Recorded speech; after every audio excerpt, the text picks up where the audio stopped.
Iniciamos con un nuevo episodio de Otra Perspectiva Podcast, un espacio de análisis y reflexión de la política y la actualidad nacional e internacional.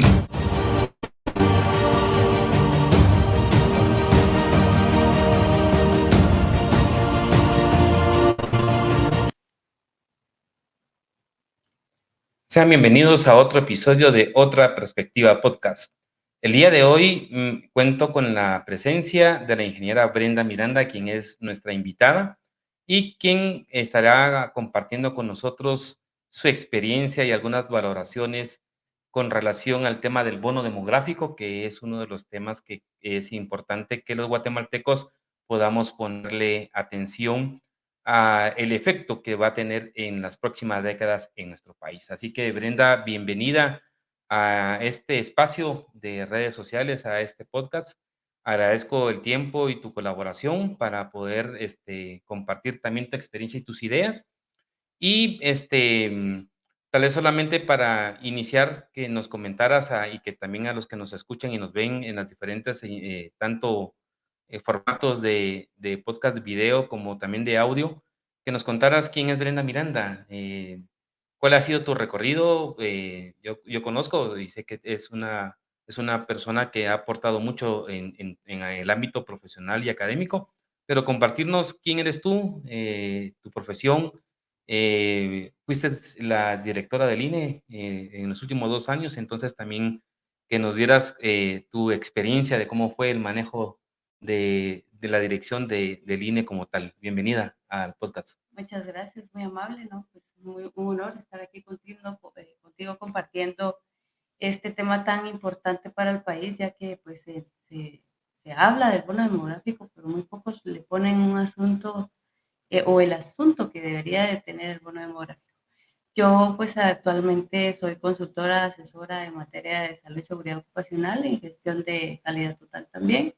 Y pues sí, en los últimos 2 años fui la gerente del INE, del Instituto Nacional de Estadística, una institución a la que atesoro y llevo en el corazón, porque de ahí fue donde también hace muchos años pues nació eh, este tema de desarrollarme en el tema de la investigación y el tema de estar controlando todo, porque pues al final eso hacemos los ingenieros, controlamos, medimos y mejoramos. Bienvenida. Y solo contame, el dato que tenemos en Guatemala, siempre los números, las estadísticas, ¿crees tú que, digamos, que falla, que no tenemos datos, digamos, actualizados y que de una u otra manera también sirva como para tener ese panorama hacia el futuro?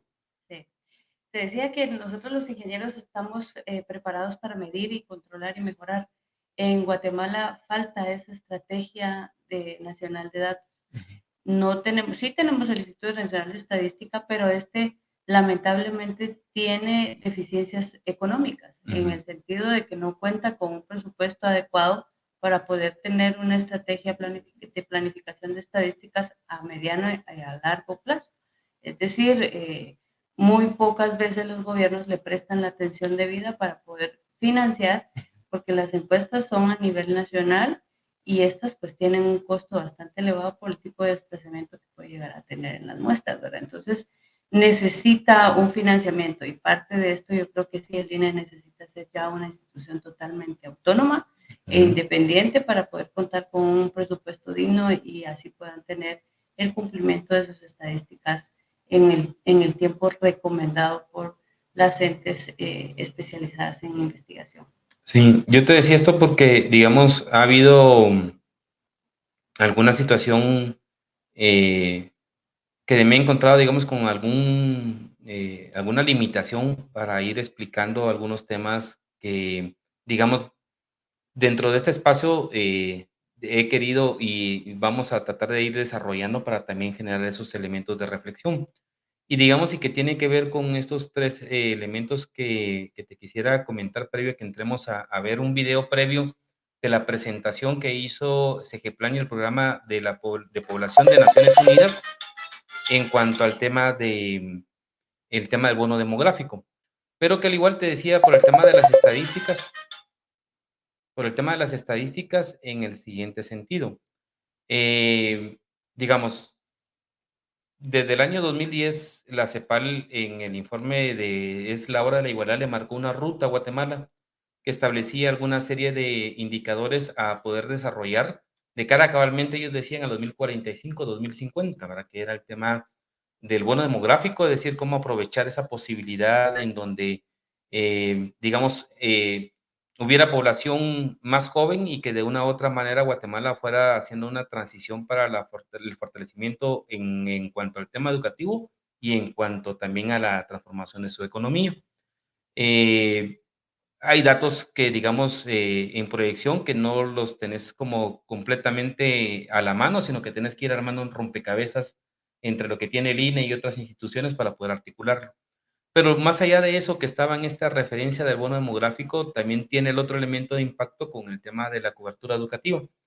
Ya en ese momento se marcaba que, digamos, se lograba con el tema de las transferencias condicionadas la cobertura al 100% en educación primaria, pero manteníamos desafíos en cuanto al tema de la educación preprimaria, que en ese momento, digamos, no llegaba más allá del 40% de cobertura, hoy más o menos ya anda por un 50-55%, pero que ya se evidenciaba lo más dramático en el tema de la educación media, en cuanto al ciclo básico y diversificado, que digamos realmente no ha habido un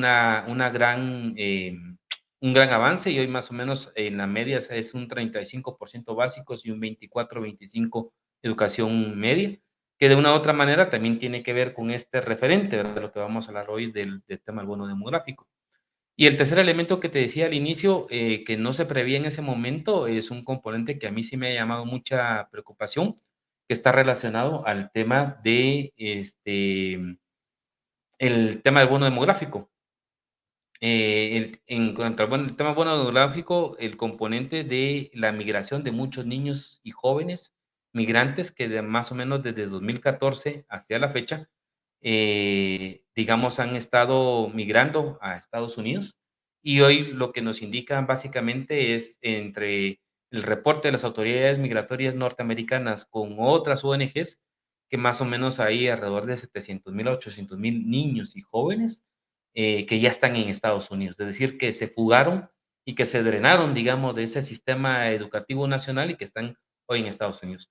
Lamentablemente no tenemos datos para validarlo, ¿verdad? Porque yo te decía, tenía un poquito de frustración, hice una solicitud de acceso a información al Ministerio de Relaciones Exteriores y me mandaron a que yo le pregunte a las autoridades o a las instancias norteamericanas para saber qué datos tienen los guatemaltecos, ¿verdad? Pero bueno, pero entonces, en ese punto de datos, y de temas, digamos, hay una limitación, ¿verdad? Con el tema estadístico, que yo creo que eso es importante que pudiéramos irlo superando, a nivel de institución y de gobierno, esperaría yo, en un periodo no muy lejano, para que efectivamente puedan haber políticas públicas adecuadas.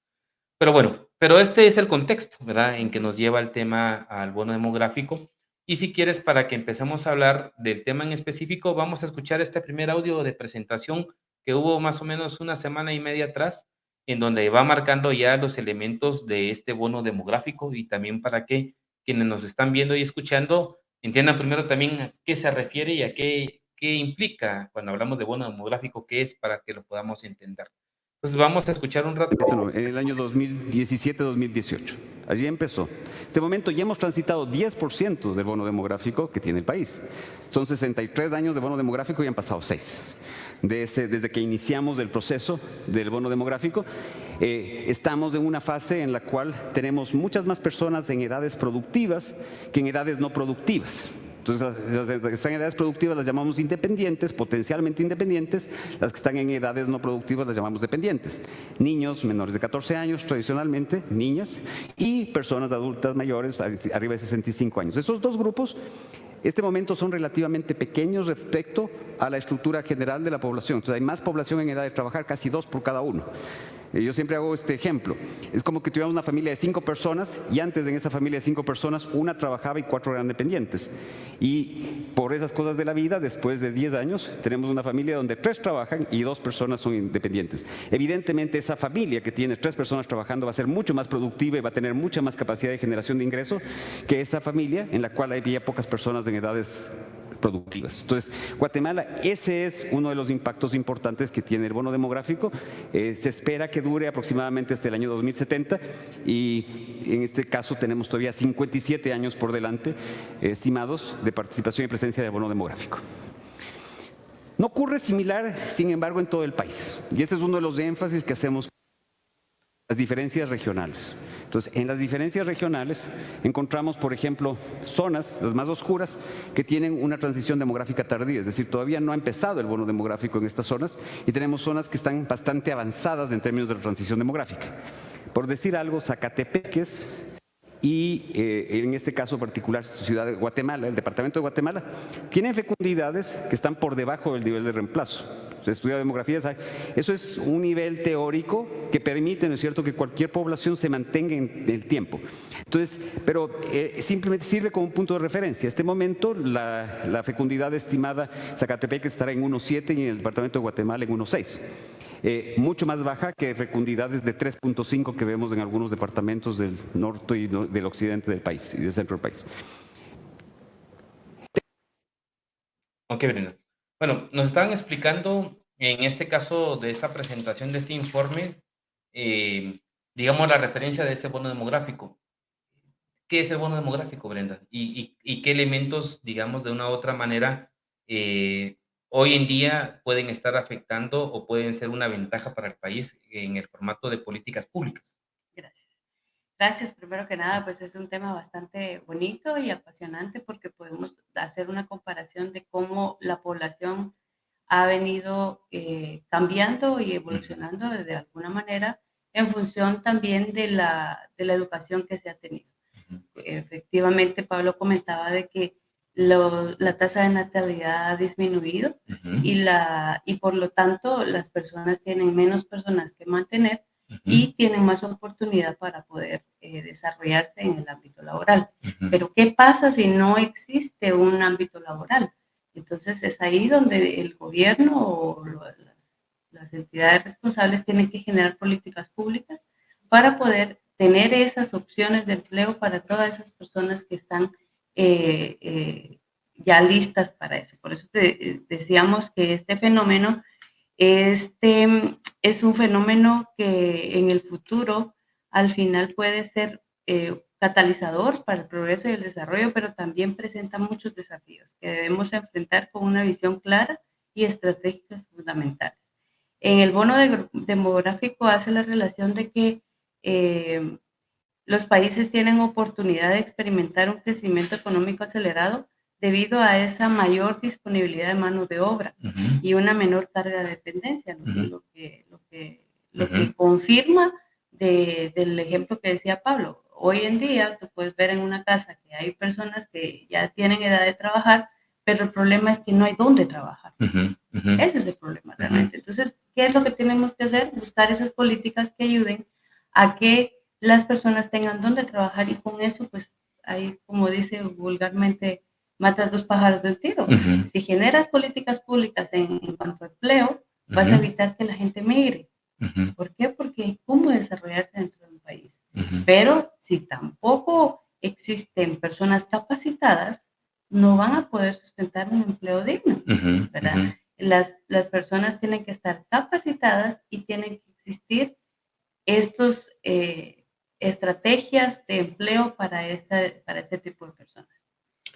Digamos, en el caso de lo que nos estaban explicando, habían dos referencias, ¿verdad? Porque, digamos, se entiende el tema del bono demográfico en esta lógica en donde, digamos, la población que tiene un mayor tiempo o, digamos, es un nivel menor de dependencia, en este caso de 0 a 14 o de 65 años para más, la población, digamos, que está en edad productiva es mayor, ¿verdad? En esa parte, digamos, como muy conceptual. Pero en ese escenario tenés que trabajar con tu segmento poblacional de 0 a 14 años, que de una u otra manera tiene que transitar hacia ese mundo productivo. Y de igual manera tenés ya el tema del segmento de población de 65 para arriba, que de una u otra manera está saliendo del mercado laboral y que básicamente también tiene que tener un formato como de asistencia por parte del Estado.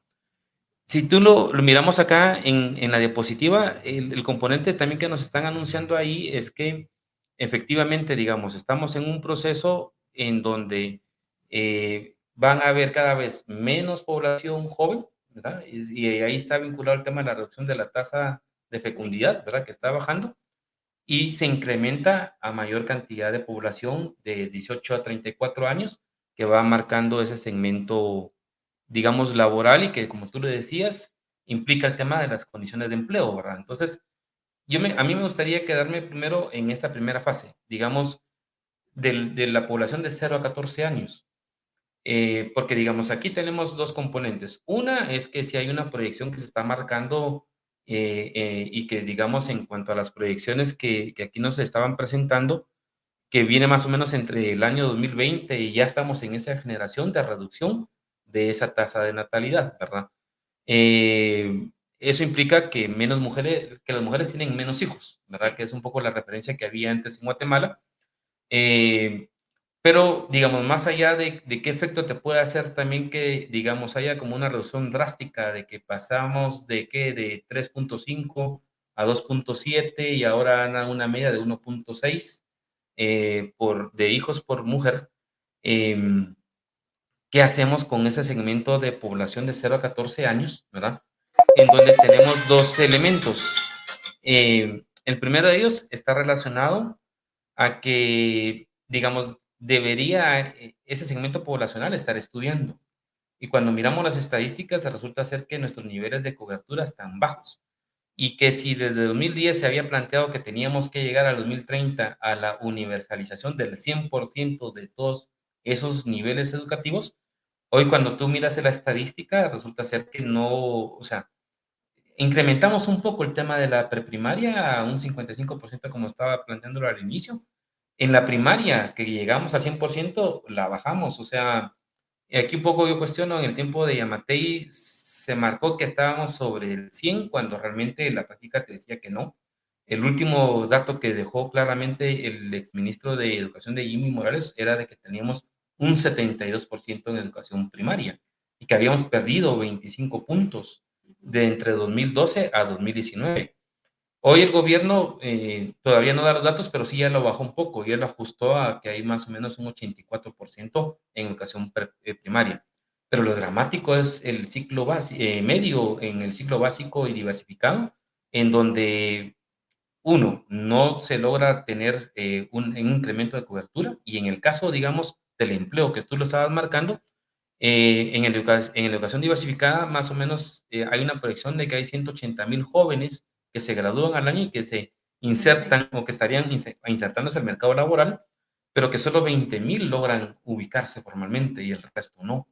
Y el tema es que ya vemos con mayores indicadores que de esos 160,000, digamos, que se quedan en el aire, muchos están migrando. Entonces, ¿cómo articulamos eso, Brenda, en función al tema que de igual manera, conforme vayamos llegando al 2045, al 2050, pues ese segmento de población se va a empezar a reducir, ¿verdad? Y entonces, el tema es que ese segmento que pasará a ese mundo productivo, ¿qué condiciones son las que tenemos para que puedan efectivamente poder rendir en un mercado productivo?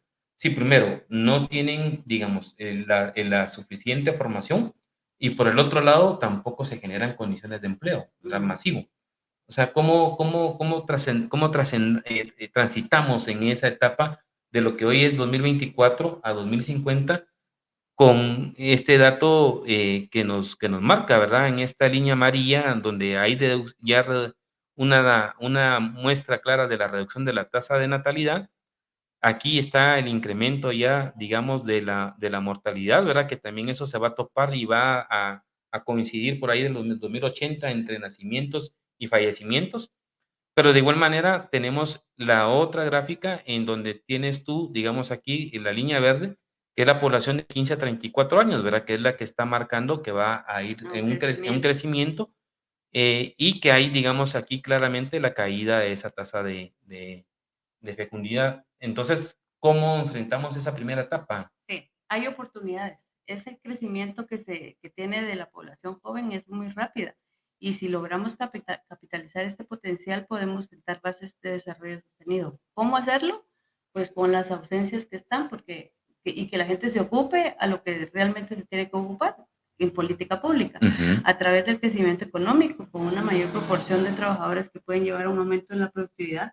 Pero esto, ¿con qué? Con políticas de empleo, políticas de pequeños emprendimientos, de pequeñas empresas, porque hasta el momento, si bien es cierto, existe un potencial en el Ministerio de Economía para invertir en proyectos de micro y pequeñas empresas, no existe el mecanismo para que este sea eficiente y eficaz.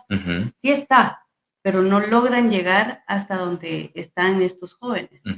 La innovación y la creatividad es un potencial que hay que tener en cuenta de la juventud, porque los jóvenes traen consigo nuevas ideas, nuevas formas de cómo hacer las cosas. Ahora la inteligencia artificial es una de ellas, y los jóvenes pues ya no se quedan como esperando a ver cómo resolver las cosas, sino que también son bastante proactivos.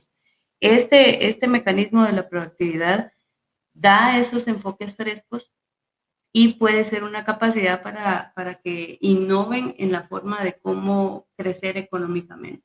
Pero te decía, esto no camina solo si no se les da esas herramientas de conocimiento también a través de la educación. Si tú educas a una persona, vas a tener mejor potencial en el desarrollo de un empleo, y en ese empleo, cuando también se vuelve eficiente, pues obviamente va a tener mejores remuneraciones, y con eso también vas a ayudar tú a reducir la pobreza extrema y la pobreza del país, que al final son factores que tampoco se han medido frecuentemente. Ya ahorita el INE ya debería estar publicando la pobreza, que ya hace ya más de 5 años que no se publicaba. Pero sí se puede hacer. ¿Cómo? Estamos en tiempo, sí se puede hacer. Estamos en tiempo, vamos un poquito tarde, ya 6 años que el bono empezó a aplicar. Entonces, en estos 6 años ya debiésemos tener políticas orientadas a que los jóvenes se eduquen, a que los jóvenes se preparen, a que exista una política de empleo joven y de empleo digno, para que ese joven, que no solo sea el 30% de la población de los que se graduó el año pasado, que tenga un empleo, sino que sea más del 90% de la población. Y entonces ese porcentaje, en lugar de migrar, esté generando ingresos para el país aquí en Guatemala, no afuera. Y digamos, en el tema formativo, por ejemplo, ¿hay algún indicador de la OCDE que te mide los niveles de desarrollo? Y, por ejemplo, te plantea que en el caso de la juventud, te plantea cuántos años de estudio tiene una persona, digamos, hasta los 25 años. Y digamos, en otros países el indicador te supera los 15, los 18 años. En Guatemala, el indicador es que no supera más allá del 6 o 6 punto algo, digamos, en la media en general.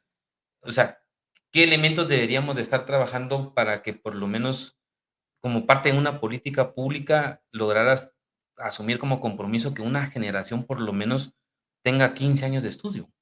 Generar incentivos. Tú hablabas al inicio en algún momento, el tema de las remesas condicionadas. Eso a la larga era un incentivo para la familia, porque pues muchas familias no tenían cómo enviar a sus hijos a estudiar, porque no tenían para la comida, no tenían para el transporte. Y eso sigue pasando, eso no ha cambiado. Entonces sí debe de generarse una política pública que incentive a la población joven a seguirse preparando, sin dejar, o sea, no te digo de decirles empiecen a trabajar, y porque al final eso es lo que necesitan ahorita, no. Necesitamos que estén preparados para tener mejores herramientas y poder generar mejores ingresos. Pero para eso tienen que existir mecanismos que incentiven a la juventud a prepararse. Bueno, y al final de cuentas también es una parte, digamos, en la formación hacia los jóvenes, pero de igual manera todavía tienes un rezago entre el tema de la preprimaria y la primaria, ¿verdad? Que yo entiendo ahí que la responsabilidad del Ministerio de Educación es a partir de la primaria, pero la preprimaria tiene que ver mucho con los alcaldes también. Y creo yo que también ahí es una dinámica debería de ser de alianza para también, digamos, ponerle también prioridad a ese segmento que es el que te es como el equipo inicial. Sí, ahí ya tocamos otros temas más del ámbito de política local, Ujú, ¿verdad? Pero también un poquito de temas culturales, ujú, ¿verdad? Hay muchas niñas y mujeres que se quedan fuera del tema educativo por un ujú, tema cultural. ujú, Las mujeres no estudian, las niñas ujú, no tienen que estudiar, las niñas son de la casa, las mujeres ujú, tienen que atender la casa. ujú. Y hoy podemos darnos cuenta a través de las cifras que somos más mujeres que hombres. Así Y es correcto. entonces, en función de las cifras, la toma de decisiones debería de ser orientadas a esas mujeres que en cantidades superamos a los hombres y deberíamos de tener igual oportunidad de educación que los hombres. Ujú, Pero todo viene desde el hogar, desde el ámbito comunitario y ujú, va generándose esos círculos en los que se tienen que ir ampliando el tema y ir quitándonos esa cultura arraigada, machista, si lo quieres ver así, de que ujú, las mujeres no tienen que estudiar. ujú, Entonces, un poco eso pasa, las niñas llegan hasta sexto primaria, ujú, ujú. con suerte. Y Sí, claro. algunas sacan la preprimaria, pero, o de lo contrario, no hicieron la preprimaria y las tiran a primero Ah, de primaria ajá, y correcto. no saben Sí, leer, ¿verdad? sí. Entonces sí es un poco en la generación de políticas públicas.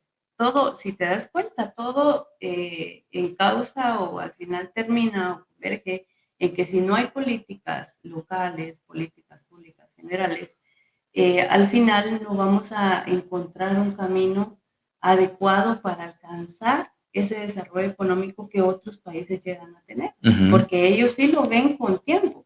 Esos países desarrollados económicamente tienen estrategias políticas que van encaminadas a largo plazo, no lo ujú, están viendo solo en 4 años, están viendo desarrollos políticos de cerca de 20 años. ujú, No podemos hacer políticas públicas pensando en 20 años, pensando en 10 años. ujú. Tienen que ser pensadas a largo plazo. El bono demográfico está para agotarse en 2080. 2080 es el planteamiento que se 2080. hace. Entonces, tenemos todavía alrededor de 20 años para preparar Ajá. esa situación de donde ya el efecto de rebote Ujú, sea efectivo y sí. sea positivo más que efectivo. Que básicamente yo aquí he planteado que es una proyección en este lapso, digamos, de 2045, 2050, 2080, en donde se está, digamos, se va a evidenciar de mejor manera el tema de este crecimiento de población de mayor de 18 años en el país. Son 3, 4 gobiernos, ¿verdad? Es decir, Sí, que son son los que tendrían 18 que tener la años. preparación, porque ya, digamos, de nada me va a servir a mí que un gobierno en el 2050, 2060 quiera marcar una política de ampliación de cobertura educativa cuando todavía tengamos rezagos, digamos, de niños o jóvenes, cuando de conformidad con el tema de la natalidad ya tampoco vas a tener tantos niños, Ujú. ¿verdad? Y vas a tener todavía jóvenes, pero ya no vas a tener niños. O de igual manera que regresemos hacia un gobierno en el 2060 que te quiera plantear cómo hacer, digamos, esta mejor inserción laboral de jóvenes de educación media, cuando finalmente lo que te está marcando aquí esta gráfica es de que ya en ese lapso las personas lo que van a demandar es propiamente trabajo, no es que tengas formación para el trabajo, sino que ya están en una plena edad de producción, ¿verdad? Entonces, Es ahora. ese es el punto, ¿verdad? Que, digamos, la decisión de las políticas y de las decisiones de las acciones, por ejemplo, de qué incentivos podemos generar para el tema de lograr la cobertura, no tendría que ser de aquí a 4 años o el siguiente gobierno, que es un poquito el tema de la preocupación, ¿verdad? Yo recuerdo mucho al primer director del programa de Naciones Unidas, que estuvo en el tiempo también de Minúa, que era Corlazor, si no me equivoco. Ahorita se me va el nombre del apellido. Que él decía que Guatemala era el país de las oportunidades perdidas, ¿verdad? Porque si tú lo ves, entonces, sobre la gráfica, digamos, aquí estamos plenamente hacia 2050, aquí donde está esta línea roja, ¿verdad? Todavía de aquí a 2024 a 2050 tenemos alrededor, bueno, hagamos una media de 20 años Ujú. efectivos, mientras estás desarrollando y buscando resultados de la política. Es ahorita donde tendría que Sí, claro. empezarse a proyectar eso. Ya ahora. no, Tenés ya tanto no. tiempo como para pensaré en Claro, pensar. sí. ¿Tú crees que, digamos, hay una apreciación real a este elemento del bono demográfico, No, tanto en el gobierno, en la academia, no digamos en el tema de los partidos políticos, ¿verdad? Que al final de cuentas hay candidatos por aquí, por allá, pero digamos, no estos son los aterriza. temas que deberíamos de estar debatiendo y aterrizando en propuesta. Claro que sí, por Em, supuesto. Fíjate que en otros países los datos tienen como lema mejores datos, mejores políticas, porque ujú, basan sus decisiones en los datos. Entonces, ujú, este es ujú, un dato que está desde que se generó el censo, ujú. que ha sido obviamente muy cuestionado por un tema Sí. meramente comunicativo. Sí, también ahí hubieron datos que no supieron comunicar y que generó Sí, duda, ¿verdad? Ajá. pero al final la gente censada fueron esos 16 millones, 14 millones creo que fue Ujú. lo que dijeron, Sí, correcto. pero todo censo tiene una ambición censal. Al final sí terminamos siendo ahorita 17 millones y pico de Ajá, habitantes ajá. y necesitamos entonces en función de esos generar otra vez un dato de proyección y ahorita, por ejemplo, el tema de la fecundidad Ujú, es una tasa que ya no está actualizada. ujú, Tendríamos que estar calculando ahorita ese dato de la tasa de fecundidad para poder otra vez hacer esas estimaciones de población y tener un dato más cercano a la realidad, no un dato de la historia. ujú, Porque entonces estás otra vez tomando decisiones basadas en algo que no sabes si es cierto. ujú. Después de una pandemia, después de un efecto económico tan fuerte, ¿cuántas personas realmente fueron las que fueron afectadas? ¿Cuántos murieron realmente por el tema de la pandemia? Todavía no está ese tema calculado en Sí, Guatemala. ajá. Entonces sí que creo que la política pública tiene que estar ya basada en estas evidencias. Un poquito tarde el dato, pero están. Ujú, Es un dato que debe de aprovecharse para invertir en educación, en fomentar en emprendimiento, de desarrollar infraestructura. Y cuando hablo de infraestructura no me refiero a solo carreteras, ujú, ujú, porque sí, es cierto, las carreteras pueden abrirte espacios para llegar a las escuelas, para llevar a los comercios, ujú, pero y si esas carreteras llegan a nada, ujú. ¿de qué te sirve una carretera? Sí, correcto. Entonces Ajá. tenemos que invertir y planificar en infraestructuras para soportar ese crecimiento poblacional que tenemos y las políticas inclusivas. Yo te hablaba hace un ratito sobre el sistema de cuidados. Ujú, Aquí en Guatemala, mucho por esa misma política, por esa misma cultura, la idiosincrasia de los países en que las mujeres son las que se quedan en casa, ujú, pues ahora es cuando tenemos esa necesidad de insertar a esas mujeres al mercado laboral, pero las tenemos que preparar. Entonces debe de existir un sistema de cuidados que garantice que las mujeres van a tener esas herramientas para prepararse para sus ujú, emprendimientos, para ser empresarias, para ujú, ser dueñas de sus propios negocios, sin el temor de que no tengo quien cuide a mi papá, no tengo quien cuide a mi ujú, hijo, y que pueda yo generar o pueda el ámbito político generar esa certeza o esa seguridad de que yo voy a dejar a mi papá a un lugar donde lo van a cuidar o mi ujú, hijo va a estar en un lugar donde se está educando o se ujú, está nutriendo, porque ujú, es un sistema completo, ujú, educativo, de alimentación, ujú. pero si eso no existe, las mujeres van a seguir cuidando Claro. y no vamos a alcanzar ese tema de la inclusión. Y digamos, sí, ¿qué países o qué elementos de referencia tenemos a este tema de sistemas de México, cuidado y México, México? Y México. generalmente, cómo es que lo han ido desarrollando? México tiene políticas públicas que ayudan primero a la equidad. Ujú, Existen políticas para fomentar la paternidad responsable también, en donde ujú, tan responsable es la mamá como el papá. ujú. También existen horarios escalonados en los trabajos, en donde las mujeres también pueden Ok, tener esas libertades así es. de no llegar tan corriendo porque tenía que ir a dejar al niño a la Sí, escuela o ajá. a la guardería. Existen esas guarderías también donde pueden tener esa libertad de que van a dejar a los niños a las guarderías Ujú, mientras ellas hacen su trabajo y el ujú, trabajo doméstico no remunerado también está bien estimado y tiene una medición sobre el trabajo doméstico, el aporte que tiene al PIB en el país. ujú. Entonces, todos son varias políticas en las que se pueden incluir para fomentar la inclusión de las mujeres y de las personas, porque también existen los hombres que se dedican a los cuidados de la casa. Cuando las cosas se han revertido y la mujer es la única que puede trabajar, el hombre es el que le toca cuidar a los niños. Entonces también existe ese apoyo en las políticas públicas mexicanas para aquellos hombres que hacen ese trabajo del hogar. Y me decías que también tiene ya un impacto de valoración al PIB, ¿verdad? Sí. Que también, porque eso se ve a veces que no tiene un impacto y se invisibiliza, pero que sí tiene un efecto en la economía. Sí, el trabajo no remunerado, el trabajo de los cuidados, se hace a través de la encuesta el uso del tiempo. Es una encuesta que mide cuánto tiempo te toma a ti. Limpias la casa, traer agua, ir a traer la leña, llevar a los niños a la escuela, hacer la comida. Porque lo que tú inviertes en ese trabajo, que no es remunerado, haciendo otra cosa afuera, deberías de tener un ingreso. Entonces ese análisis económico se lleva a las cuentas nacionales y lo toman como el porcentaje del aporte de las mujeres al PIB. ¿Y si tenemos ese dato en Guatemala o todavía no se ha hecho? No, Sí, pues. lamentablemente en Guatemala llegamos solo a tener un módulo del uso del tiempo en las encuestas de hogares y que lamentablemente por las directrices que llegan a tener el INE, pues lo despedazan.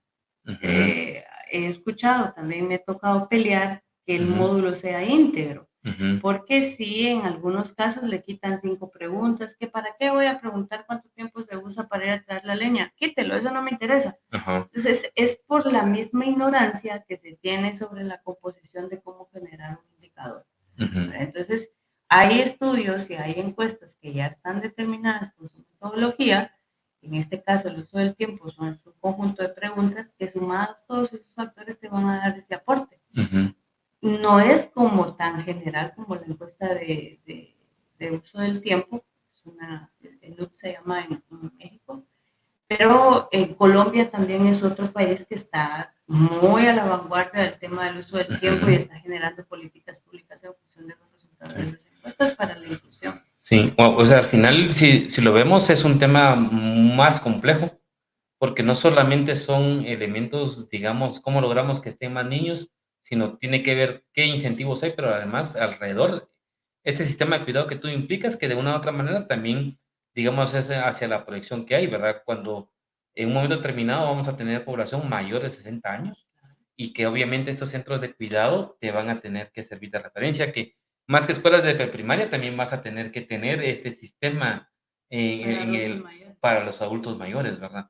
Pero bueno, si quieres, para que continuemos siempre con este abordaje del tema del bono demográfico, vamos a escuchar otro video siempre de esta misma presentación en donde cabalmente, digamos, yo creo que sí es importante que tengamos gráficamente cómo es que se va ensanchando, digamos, cómo veníamos como país en las pirámides de población de 0 a 14 años y cómo eso se va reduciendo, ¿verdad? En el impacto y ya hay una proyección en referencia. Entonces, si quieres, escuchemos esta parte del video y ya luego, entonces, seguimos la discusión. Vamos a agregar el video.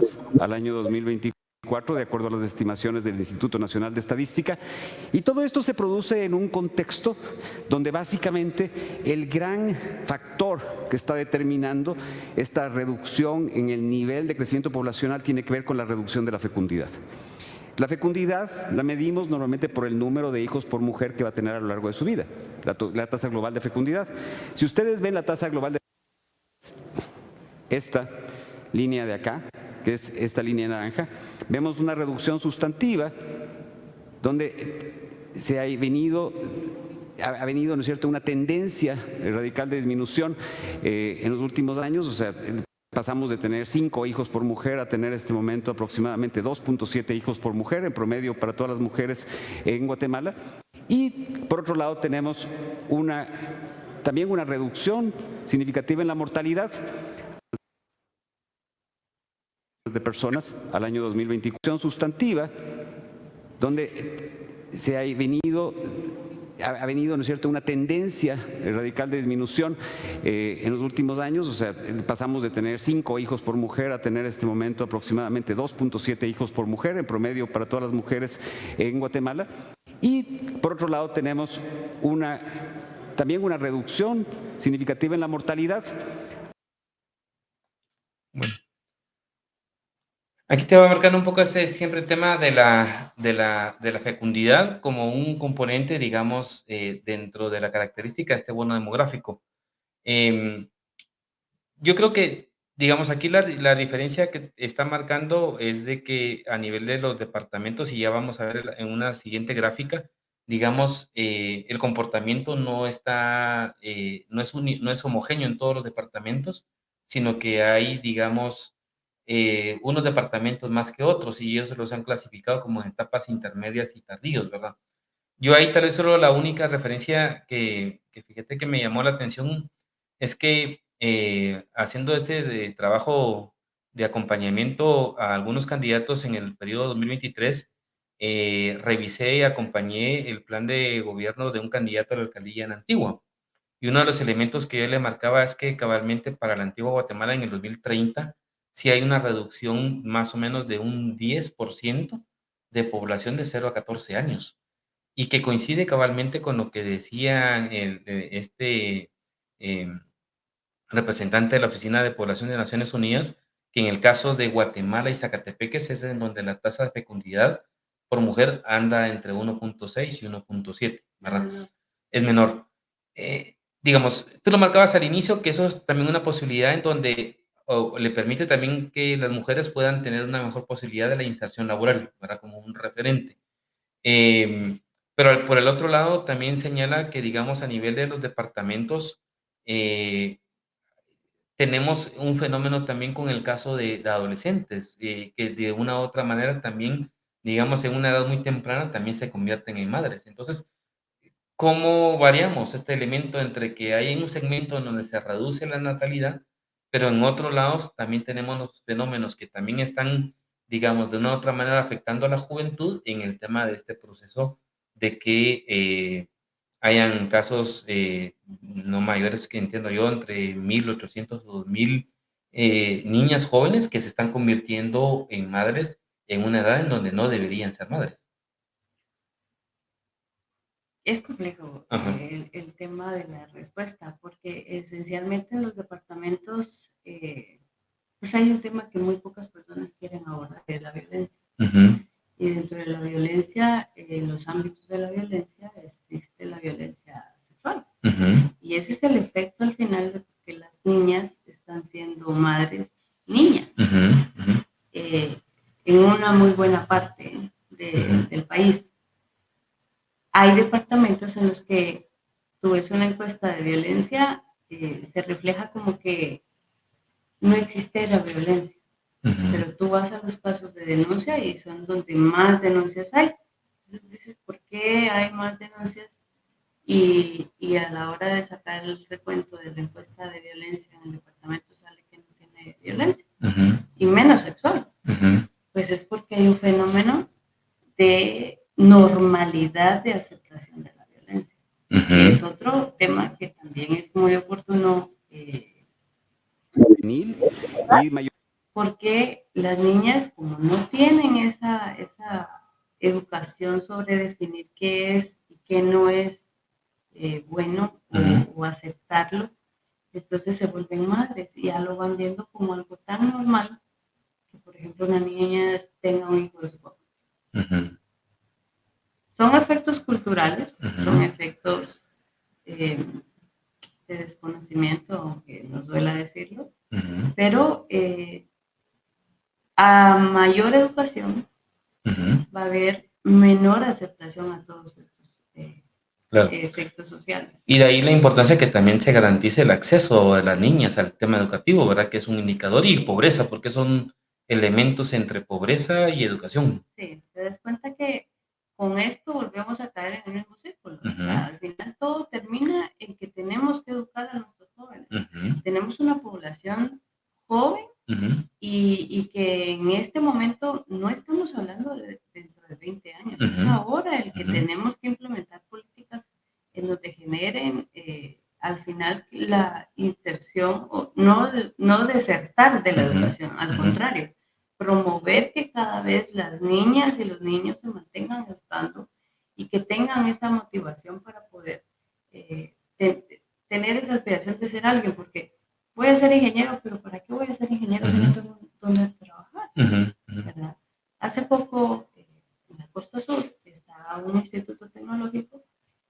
hay muchas carreras técnicas, Ujú. pero la educación en esos lugares ha sido más orientada a los temas sociales. Pero tú ves ahí, hay Ujú. plantas, hay lugares para desarrollarse en carreras técnicas, Ujú. pero la gente no quiere carreras técnicas. Entonces, ¿qué hacen las industrias de ahí? Las industrias que están ahí tienen que traer gente de Cobán, de Petén, de otros lugares que sí sean técnicos. Ujú. Entonces, te decís, ¿qué está pasando? Sí. Pero es un cambio de cultura el que tiene que haber, tiene que generar esas políticas y socializarlas, porque no es nada más de hacer las políticas y lanzarlas, Ujú. sino que también socializar y puntualizar en el tema educativo para que al final esta población sea con una productividad educada, valga la redundancia, pero que Ujú. tengan herramientas para poder defenderse a largo plazo. Ok. Sí, la natalidad en efecto está disminuyendo y va a seguir disminuyendo, porque las estadísticas así lo predicen, por lo menos así están las proyecciones. Ujú. En el tema de la educación está haciendo efecto. O sea, Ujú. cada vez la gente educada se está dando cuenta que tener más hijos Ujú. los limita a tener una mejor condición de vida. Ujú. Correcto. ¿Verdad? Entonces, esa misma educación está haciendo ese efecto de mejora continua en una Sí. persona. No, escuchemos este último video. Mayoritariamente de elecciones, pero pasamos de una estructura muy joven, en 1990, muy estructura que es una estructura juvenil y mayoritariamente de personas en edad de trabajar que tenemos en el año 2020, típicamente la estructura del bono demográfico, y vamos hacia una estructura envejecida, que vamos a empezar a verla ya en el año 2050. O sea, en un lapso muy cortito, estamos hablando 60 años, vamos a observar, ¿no es cierto?, cambios muy sustantivos dentro de la población y la estructura de esta población. Y los quería mostrar dentro del número de millones de personas.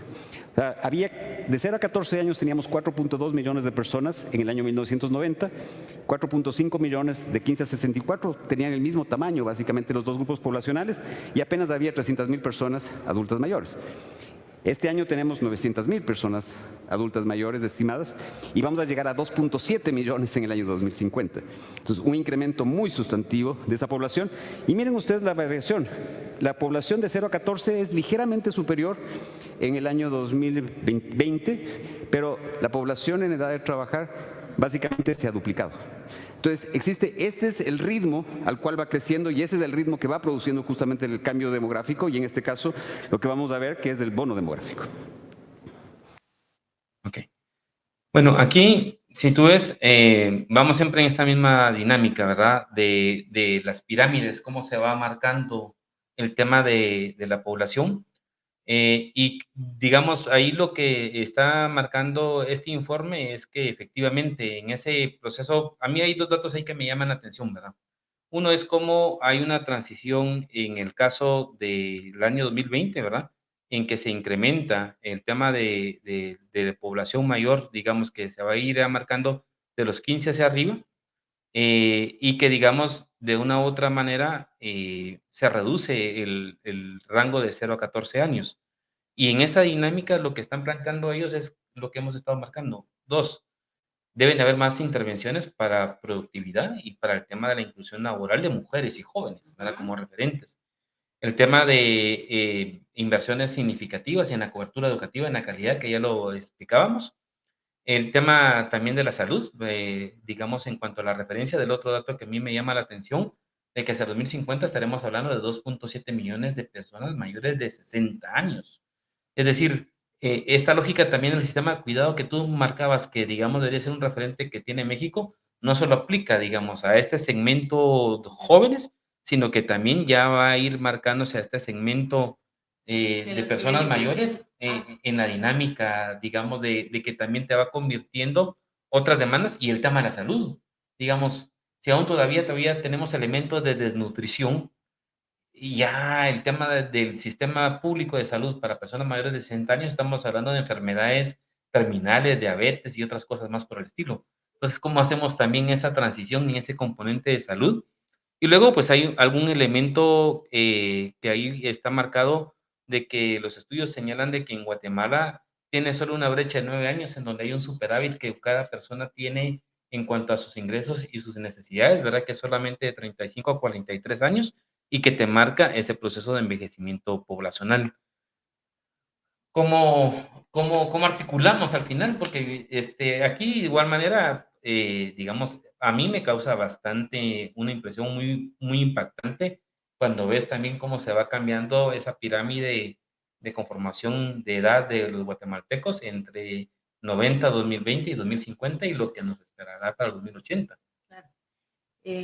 Yo pensaría que seguimos pensando en que los políticos abran los ojos y los oídos y empiecen a generar políticas públicas, pero lejos de generar solo la política, Ujú, es de fiscalizar que realmente se cumpla con la creación, por ejemplo, si está destinado a hacer 2 escuelas, ujú, que los jóvenes vayan a las escuelas. ujú, Si hay inversión, hay un porcentaje de presupuesto de gobierno destinado para las políticas de empleo a través de las MIPIMES, que éstas sean efectivas. ujú, ¿Cuántos años han pasado los proyectos de las MIPIMES sin ejecutarse?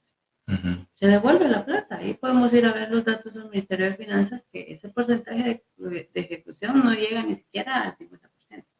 ujú, Entonces, plata hay para invertir en emprendimientos, en las MIPIMES. ¿Qué está faltando ahí? ujú, ¿Verdad? Ese es un punto muy importante para poder decir, bueno, ya tenemos etapa productiva ahorita, porque sí, en ujú. efecto, si te das cuenta, eh, pues hay muchas personas que no sé cuánto va a ser el dato de la pobreza ahora, pero por lo que vi en el NIH y por lo que vi en las condiciones de ingresos y gastos de los hogares y lo que uno mira en los centros comerciales, pues te estás dando cuenta que sí hay un ingreso, sí hay Ujú, gente que está trabajando. ujú. Ok, sí. Remesas también, además, tiene un impacto las remesas, ¿no? Que es el Exacto. tema de los jóvenes Pero que... es el efecto de la Ajá, migración. ajá, Ese es el efecto que al final la gente, como no ve un potencial de aquí, de dónde desarrollarse, pues migra ujú, y se va. Y entonces esa plata, el cuate se va y esa plata regresa a través de las remesas. Y es ujú, un ingreso. Sí tiene, pero ahí ya entraríamos a otra política de cómo regular las remesas, que al ujú, final no es un daño para el país, ujú, al ujú, contrario. ujú, Pero entonces deben de existir, otra vez volvemos a las ujú, políticas de las MIPIMES, los emprendimientos, para que esas remesas no solo se vayan al gasto, ujú, sino se vaya a la inversión. ujú, ¿Sí? Que ujú, hoy obviamente esas políticas no existen. ujú, Existen los bolsones, pero no hay acciones.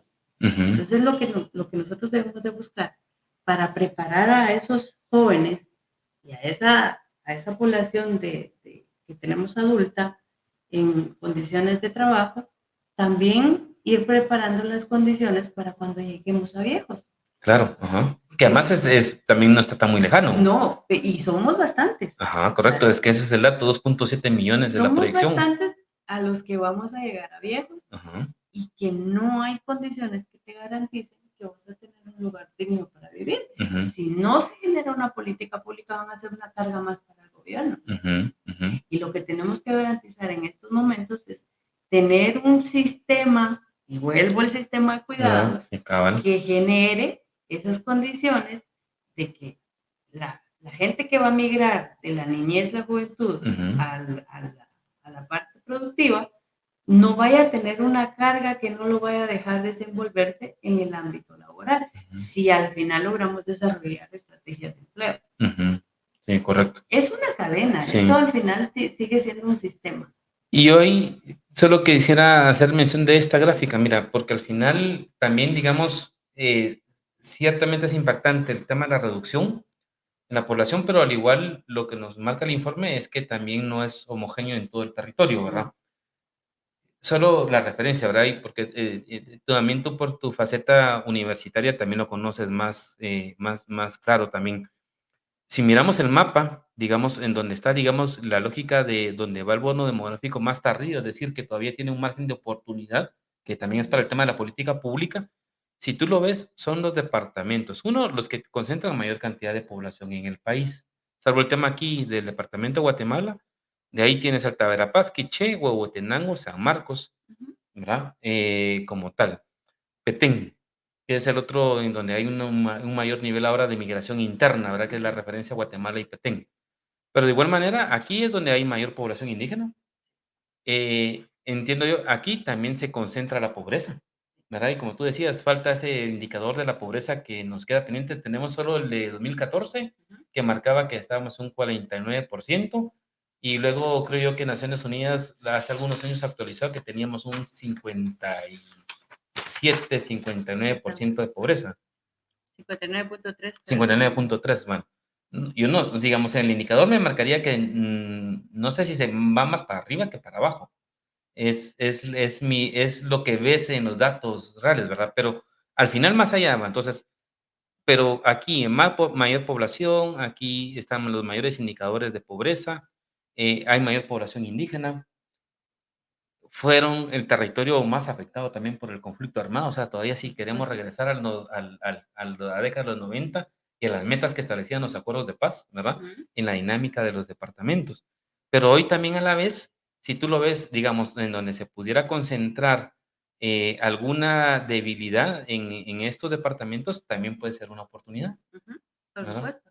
La oportunidad es esa que te mencionaba sobre los generadores de empleo. Ujú, Existe también un estudio, ahora no recuerdo bien de quién es, pero justo se evidenciaba que los lugares potenciales para ir a generar empleo eran Huehuetenango, Las Verapaces y ujú, Petén. ujú. El tema es cómo vas a generar empleo en departamentos donde no hay infraestructura. Correcto. Ajá, Bueno, entonces correcto. ahí empiezas a combinar todas aquellas necesidades por las Ujú, cuales entonces te entendés por qué los departamentos son pobres. ujú, No hay infraestructura, no ujú, hay acceso a agua potable, no hay acceso a la luz. Y entonces, ¿cómo voy a ir a poner una planta ahí? ujú.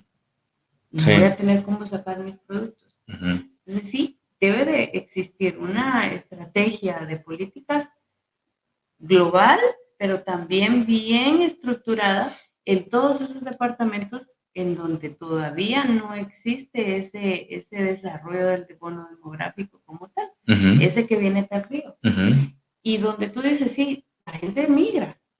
ujú, Y ahí te apuesto, revisamos los temas educativos y también la tasa de cobertura es buena, ujú. pero no hay fuentes de empleo. Correcto. Por eso la gente se va. Ahora, ¿qué tantos pobres vamos a tener? La pobreza en algún momento puede hacer que vaya a ser sujeta a discusión fuertemente porque está medida a través del gasto, Ajá, ¿sí? correcto. Y cuando tú me dices a través del gasto vas y haces el análisis que dice ahorita, pero Ujú, ¿cómo dicen que no tienen plata si andan gastando un montón? Porque ujú, no tienen empleo. ujú, No, pero sí reciben una remesa. ujú, ujú, O sea, no hay empleo en el país, pero ujú. estamos recibiendo remesas. Y ese es un apoyo a la economía que nadie...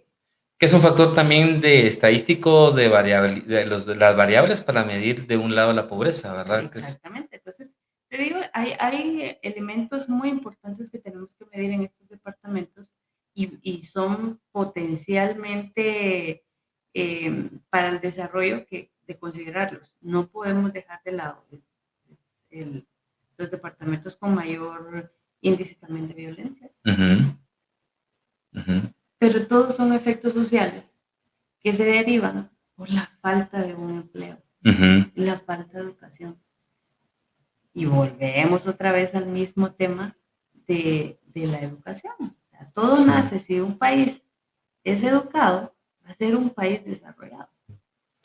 Mira, y ya para finalizar en esto, bueno, dar muchos elementos. Los guatemaltecos en Estados Unidos.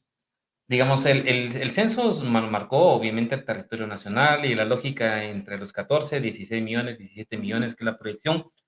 Pero digamos, en los datos de los de Estados Unidos, digamos, esta es información que está en el portal del Ministerio de Relaciones Exteriores, ¿verdad? Que menciona que son que 3.2 millones en todo el territorio de los Estados Unidos. Digamos, ¿tenemos algún elemento adicional o digamos a nivel de lo que era el censo para saber cuántos guatemaltecos hay allá o simplemente estamos dependiendo un poco de lo que De proyecta los datos Estados Unidos? administrativos, sí. Lamentablemente el censo solo contaba con unas variables de migración, pero estas no te dan un dato concreto de cuántas personas en efecto están en los Estados Unidos o en otros países, porque la migración también ya no se está dando solo para los Estados Unidos, hay migración para Europa y es grande. El caso ahora, a través del Sistema Estadístico Nacional, todavía en mi gestión, estuvimos trabajando sobre el seguimiento de los indicadores medidos a través de los datos administrativos que tendrían que darse por el IGM y por... ¿Qué es en cuanto al tema de trámites de DPIs, de pasaportes, más o menos? De gente retornada también, porque no existe un registro administrativo en donde te brinden datos si la persona está regresando después de cuántos años, para hacer esas estimaciones desde cuándo existió la migración, y si tiene intenciones de volver a migrar, por ejemplo. Correcto. El indicador no estoy mal si es el 10.7, que mide también un poquito el ingreso. Bueno, el enfoque es medir el ingreso a través de la migración y tiene efectos sobre medir esos otros factores que te digo. Entonces, sí existen indicadores que se podrían implementar. Lamentablemente, te digo, el INE lo que más carece es de plata. No tiene plata. Dependemos de que el MINECO se apiade para darle un poquito y un poquito el tema adentro es también que la institución está muy carente de personal. Cada vez son menos estadistas, hay muy buena en el INE, pero ya muchos están jubilando. Sí, pues. Sí, es un poco el tema del... Entonces no hay datos. No hay datos. Porque no hay plata. Sí. Y ya no hay personal. Sí. No, yo te decía, porque además de esto, ¿verdad? A mí, este mismo informe, mira, de la Oficina de Población de Naciones Unidas, que marcaba así, en cuanto al tema de los residentes, hay un segmento de casi 1.048.000 entre 0 a 17 años, ¿verdad? Pero aquí no está sumado este elemento que es el dramático, ¿verdad? O sea, te decía, no hay datos estadísticos reales, pero aquí solo mira el incremento de las detenciones que hubieron en Estados Unidos de niños no acompañados o de familiares con niños, no con niños en general, ¿verdad? Que son los dos núcleos. Y que básicamente este es un porcentaje de un 34% que oscila de menores dentro de toda esta totalidad de los que fueron detenidos en estos últimos 2 años, ¿verdad? 2020 a 2023. Que es un poco el tema que al igual es un tema bastante dramático, ¿verdad? Con muchas con muchas lecciones y con mucha crudeza, que es el factor que te digo yo que en la CEPAL en el 2010 no lo había contemplado, ¿verdad? Esa fuga que ha habido más o menos de 800,000 jóvenes. Es que no se mide, no hay forma como medir. Es bien difícil, y no solo para Guatemala, para todos los países latinoamericanos, el medir la tasa de migración que existe es complejo, porque por las fronteras, vía aérea, vía marítima, no se puede controlar tan fácilmente. Se puede orientar a través del dato administrativo, como te mencioné, pero también eso implica ciertas inversiones que se tienen que dar en los sistemas. Y más de la inversión, también que los mismos directivos de las instituciones estén dispuestos a generar esos datos estadísticos. Muchas personas tienen datos administrativos que no quieren compartir. Sí. Y ahí entramos otra vez en otra dinámica, entonces los datos cómo. Sí, y si son públicos o no. Sí. Bueno, Brenda, ¿algún otro último detalle, algún dato de repente que tenías tú ahí para comentarnos que quisieras aportarlo ya en el cierre del programa? Hay mucho que dar, pero yo creo que lo fundamental es hacer un llamado de atención para nuestros políticos, para que pongan atención a los datos y que sobre esos datos tienen sus políticas públicas, no nada más para quedar bien con cierto sector de la población, sino que recordarles que más allá de esto ellos están para servirle al pueblo y que los pueblos hoy en su proporción son jóvenes y que a esos jóvenes hay que brindarles un sistema educativo y hay que brindarles una oferta laboral que también apoye a ese desarrollo y que al final todo va a ser un ciclo que va a devolverse cuando ya seamos viejos. Y que para llegar a esa edad también necesitamos tener condiciones favorables para el desarrollo del buen vivir en esa etapa de la edad, ¿verdad? Ya los temas de los cuidados que ya te mencioné. Sí, el sistema de cuidado que tú señalas que es importante y relevante, que yo al menos yo no lo había visto, pero es un punto estratégico también en esta... Y que todo el mundo sabe que no existe, porque sí, te pueden decir, sí hay guarderías, sí hay Sí. asilos, la mayoría de asilos son pagados y Ah. los demás funcionan como fuentes con apoyo de organizaciones no gubernamentales, pero eso no es un sistema de cuidado. Sí, claro. Entonces el gobierno debe de estar comprometido con Ujú. brindar ese sistema de cuidados para garantizar que los niños, las mujeres y los hombres tengan acceso a esas oportunidades para desenvolverse en el ámbito profesional y laboral y que con esto contribuyan a que un país sea productivo. Ujú, correcto. Bueno, Brenda, te agradezco por tu tiempo, por tu Gracias, conocimiento. A todos, gracias por estar atentos a estos episodios. Estén atentos al siguiente episodio que daremos la continuidad al tema de la cobertura educativa. Y mientras eso sucede, pues pueden escucharnos y vernos en las diferentes plataformas de Otra Perspectiva Podcast, en YouTube, en Facebook, en Spotify y en iVoox, en donde nos pueden ver. Así que agradecemos. Hay todavía una cosa, Ujú. ahora en el INE, a través del, ya ves que ahora hay una serie de normativas que cumplir, Ujú. y dentro de las normativas están los datos abiertos. En el INE está la plataforma de datos abiertos que pueden accesar y ahí pueden encontrar datos más actualizados administrativos, que tal vez no les va a dar una proporción de los datos a nivel global, pero sí de una manera objetiva en ciertos aspectos muy concretos de gobierno, ¿verdad? Ok, correcto. Gracias, Brenda. Bueno, entonces finalizamos y estamos en la Más en YouTube, Facebook, Twitter, Spotify e iVoox.